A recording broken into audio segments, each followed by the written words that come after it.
How to find normalize audio settings on Deezer mobile. Hello guys, in today's video I'm gonna show you how to find normalize audio settings on Deezer mobile. First, then open Deezer, and here you will find the settings icon here in the top corner. Click on it and then click audio and scroll down.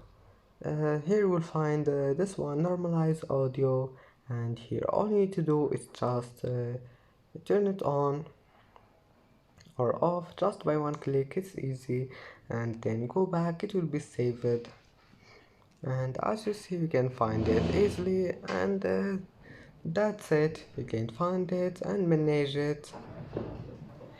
And that's it for today's video. Don't forget like and don't forget subscribe, and thank you for watching this video until the end and see you in the next video.